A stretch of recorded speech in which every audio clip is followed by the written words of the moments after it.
राजस्थान के सोजत सिटी में चारण Gadhvi international foundation का 10वां स्थापना दिवस एवं राष्ट्रीय अधिवेशन एक निजी रिजॉर्ट में भव्य रूप से आयोजित हुआ।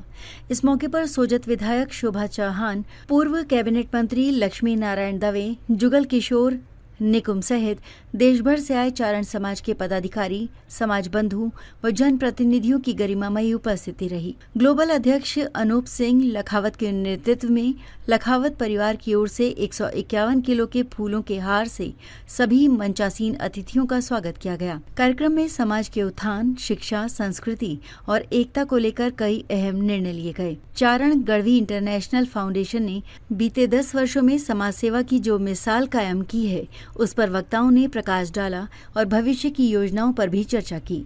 वहीं कार्यक्रम को सफल बनाने में ग्लोबल अध्यक्ष अनूप सिंह लखावत, जोनल अध्यक्ष ओम प्रकाश उज्ज्वल, जोनल उपाध्यक्ष डॉक्टर रघुवीर सिंह रत्नू, महासचिव सरदार सिंह सांधू, जिलाध्यक्ष CGIF पाली महिपाल सिंह व निधि लखावत सहित समाज बंधुओं का सहयोग रहा। अधिवेशन पर 10वें स्थापना दिवस पर आपको शुभकामनाएं देती हूँ। आज गढ़वी इंटरनेशनल के 10वें स्थापना दिवस पर आप सभी अपना कीमती समय लेकर पधारे इस राष्ट्रीय अधिवेशन पर।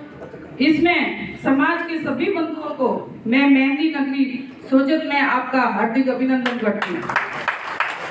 जब कोई समाज एक मंच पर बैठकर अपनी कमियां एवं उत्थान के बारे में सामूहिक चर्चा करता है तो निश्चित रूप से सकारात्मक परिणाम निकलते हैं और किसी भी समाज की प्रगति उसकी शिक्षा स्तर उस पर निर्भर करती है। आज चारण समाज शिक्षा के क्षेत्र में उच्चतम स्तर पर है, इसलिए इस समाज के महानुभाव समाज के प्रत्येक क्षेत्र में शीर्ष स्तर पर अपनी सेवाएं दे रहे हैं। चारण समाज की जागरूकता से बेटियों को भी उच्चतम शिक्षा दी जा रही है और मैं भी विशेष रूप से, ये खुशी का विषय है, मैं बालिका शिक्षा पे भी विशेष जोर देना चाहूंगी। भाई अनूप सिंह जी को भी बहुत बहुत बधाई दूंगी कि आज आपने 2 कमरों की घोषणा की है बालिका स्कूल के लिए विशेष रूप से। और अब समय बदलता जा रहा है तो मैं ये कहना चाहूंगी कि बेटियों को भी बेटों की तरह आगे आना चाहिए। समाज में जो कुरीतियां हैं उनको किस तरह से मिटाना है, समाज में किस तरह से आगे बढ़ना है। जैसे जो ज्यादा खर्चे होते हैं, जैसे सामूहिक विवाह में किसी की स्थिति नहीं है तो जो बेटियां जिनकी स्थिति नहीं, तो सामूहिक आप बैठ करके उनका सामूहिक विवाह करें ताकि कम खर्चे में इनका सब बेटियों की शादियां हो। इस तरह से जो समाज में अच्छे काम हैं, किस तरह से नशा प्रवृत्ति की और आज युवा बढ़ रहा है, कैसे इसको कम किया जा सके, तो इस तरह से समाज के जो मुद्दे हैं उन पे बैठ के आप चर्चा करें।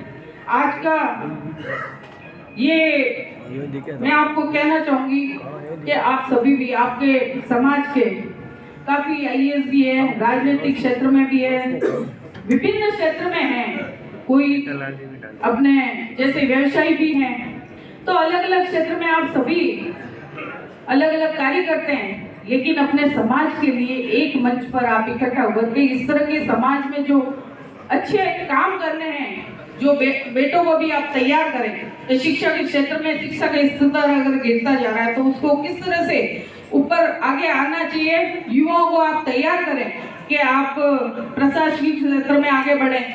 तो शिक्षा का क्षेत्र में आप और ज्यादा किस तरह से आगे बढ़ सकते हैं उसमें भी आप विचार करें, बेटियों को भी आप आगे लाएं। मातृशक्ति को भी विशेष रूप से कहना चाहूंगी कि आप भी इसमें अपना योगदान दें। जिस तरह से ये सुकन्या जी और राजेश्वरी जी अपने सामने ये उदाहरण बैठे हैं, इस तरह से आप भी आगे तो आप ना आपके समाज का मेरे ऊपर भी बहुत ही छत्तीस सी कौम ने मिलकर मुझे जो आशीर्वाद दिया, सेवा का मौका दिया, विशेष रूप से आदरणीय दवे साहब का मैं बहुत। जागरूक टाइम्स के लिए सोजत से बाबूलाल पवार की रिपोर्ट।